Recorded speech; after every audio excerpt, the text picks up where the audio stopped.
the day a Spaniard destroyed an entire Comanche tribe. Hello, my beautiful friend.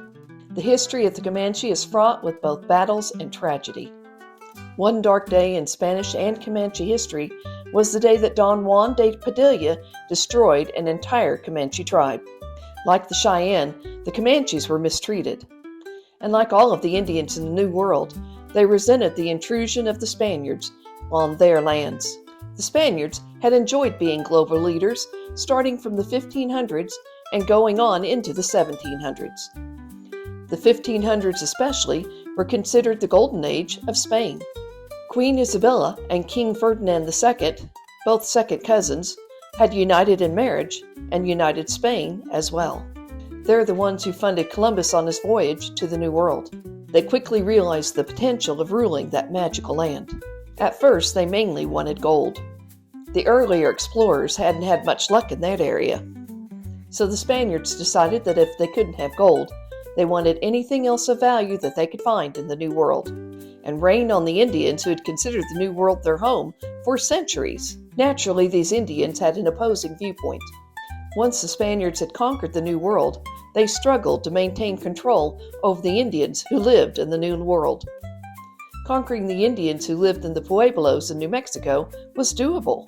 Conquering the Plains Indians who roamed through Texas and Oklahoma was more of a challenge. Those Indians refused to be tamed. Plus, they were nomads, constantly roaming about.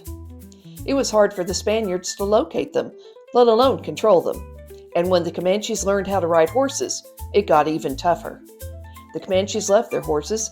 They were the first among the Plains Indians to master riding them. They used these magnificent creatures for traveling and for hunting. Most disturbing to the Spaniards, they also used these magnificent creatures for making raids on Spanish settlements in New Mexico.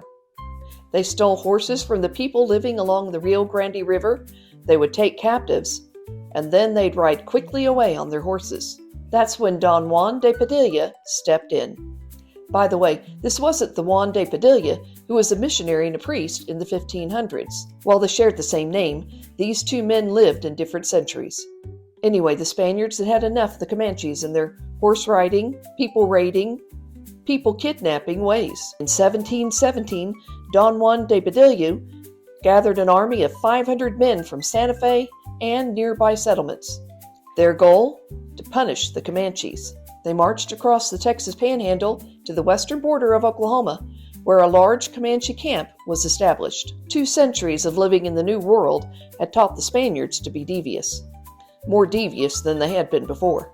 In those days, the Spaniards let their hair grow long, much like the Indians, but the Spaniards usually pulled it back. Not this time. Before the attack, Padilla and his men let down their hair. Then they painted their faces red, hoping to look like the Indians. Their disguise worked. At dawn, the Spaniards attacked the Comanches. As they raced toward the Indians, the Spaniards gave a loud cry of Santiago. Santiago was the patron saint of Spain. The Spaniards shouted this as a rallying cry. It gave them a sense of pride. At first, the Comanches thought it was one of their war parties returning from battle. They had no idea what the term Santiago meant. Once they realized they'd been duped, the Comanches fought bravely. But in the end, they were defeated. It was such a humiliating defeat, the Comanches wouldn't attack a Spanish settlement again for 50 years. Padilla and his soldiers killed many of the Comanche and took more than 700 men, women, and children as captives. They also rescued a number of Spanish citizens who had been taken captive by the Comanches. It was a huge victory for Padilla.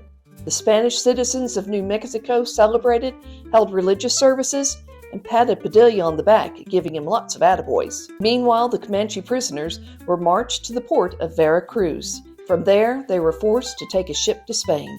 When the Comanches arrived, they were presented to Queen Isabella, consort of King Philip V of Spain. The Comanche prisoners were miserable, and Queen Isabella took pity on them. While she didn't send them home, which is what they really wanted, she did send them to an island, to Cuba. She hoped they would make a new life for themselves and be happy. Sadly, it was not meant to be. Cuba's tropical climate didn't suit the Comanches. They were used to the dry climate of the plains. Plus, their hearts were broken because they missed their people and their land.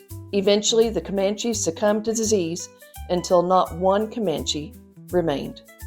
Thank you, my amazing friend, for watching Okie Lore. Click the like button, subscribe if you haven't, and ding the notification bell so you never miss another episode, and I'll see you in the next one.